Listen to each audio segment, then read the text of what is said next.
Une discussion récente et plus ou moins publique, comme toujours chez nous, a opposé deux personnes du village. Une que vous connaissez, le bouquiniste itinérant, la Gustave, dont on ne sait pas s'il est de droite ou de gauche tellement il est bizarre. Et un autre, Albert, qu'on voit de plus en plus parce qu'il est en train de prendre sa retraite ici et qui travaillait aux services municipaux d'une grande ville de la côte.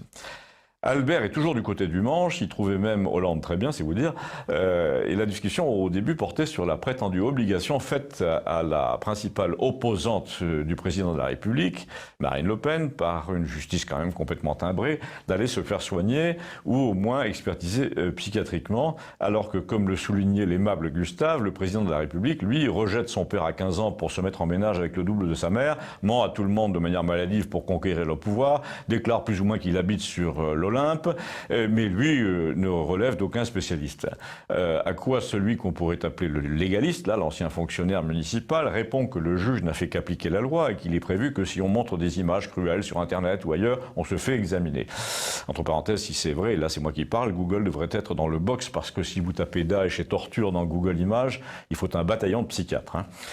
Et de là, pour en revenir à nos amis, je ne pourrais pas vous retracer exactement les étapes, mais on a dérivé sur une discussion relative à la loi. Il y en avait un, Gustave, qui disait que la loi elle était l'expression du peuple et qu'on pouvait revenir sur toutes les lois votées, surtout si elles l'avaient été par des cons, dans le texte. Et l'autre, Albert, qui disait qu'on vivait dans un état de droit et qu'on ne pouvait revenir sur rien, comme si la loi s'appliquait indépendamment de ceux qui l'ont voté, et que même si une majorité d'élus était prête à voter une autre loi, à abroger des dispositions antérieures, on ne pouvait pas défaire ce qui avait été fait.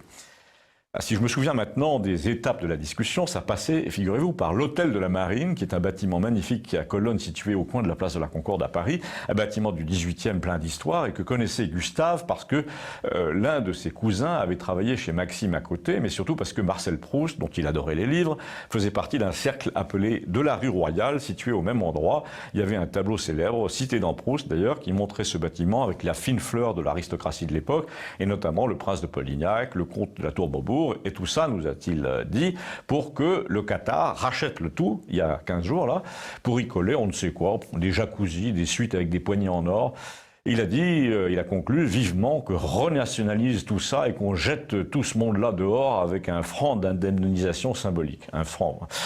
C'est impossible, a dit l'autre, c'est l'état de droit, c'est irréversible. Alors là, Gustave a sorti le grand jeu, il a dit, tu vois, sur ce coup-là, je suis plus de gauche que toi. Moi, je dis qu'en 1920, en Russie, par exemple, état de droit ou pas, eh ben, le droit a changé de bord et les étrangers ont plié bagages en 15 jours. Pareil en Chine, à Cuba, partout. Et tu voudrais que la finance prédatrice, là, soit définitivement à l'abri de se faire lourder de notre pays par des gens qui, pour une fois, seraient capables de décider qui s'installe chez nous et dans quelles conditions. Mais tu rêves, mon vieux, a-t-il dit. Et l'autre a répondu, un peu la bave aux lèvres, il y a des règles intangibles. Et Gustave, la seule règle intangible, a-t-il dit, et encore, c'est la gravité. Mais tout le reste est fait pour changer, pour être annulé. Les envahisseurs sont faits pour être repoussés, les oppresseurs pour être renversés. C'est ça la vie. On décide de ce qu'on veut chez nous parce qu'on reste un pays. Et l'autre a dit justement non, on décide plus de ce qu'on veut, les traités sont formels. Et là, Gustave lui-même s'est fâché, il s'est vraiment très fâché, il a dit tout ce qui est formel peut être piétiné du jour au lendemain par des gens qui fabriquent des règles nouvelles, c'est-à-dire contraires. C'est la grande fécondité de l'histoire. Tu me dis en gros que tes amis avaient tout prévu pour que ça se passe selon un plan que plus personne ne décide et qu'on n'est plus un pays. Mais il suffirait de dire qu'on recommence à décider, et d'ailleurs en ce moment tout le monde le fait en Europe. Par exemple, ça m'étonnerait que le Qatar, même s'il aligne 4 fois le prix de la dette hongroise, puisse acheter le bâtiment du Parlement à Budapest. Et l'autre, le Albert, là, a dit c'est bien gentil, et quand il commence comme ça, on voit qu'il s'apprête à adopter le parti de nos ennemis pour avoir raison. C'est bien gentil, mais comment tu vas payer notre dette ? Eh bien, la Russie de 1920, je te le répète, a-t-elle payé ses dettes ? Non. Parce qu'elle considérait que lorsqu'on sort de l'oppression, on ne va pas payer une redevance pour dédommager ses oppresseurs.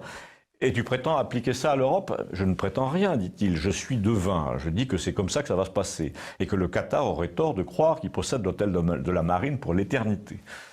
Et Albert a dit au patron « Combien je te dois ?» Et puis il est parti pour ne pas en entendre davantage, à quoi Gustave a réagi en disant qu'il préférait rentrer chez lui aussi pour ne pas être tenté d'en dire davantage.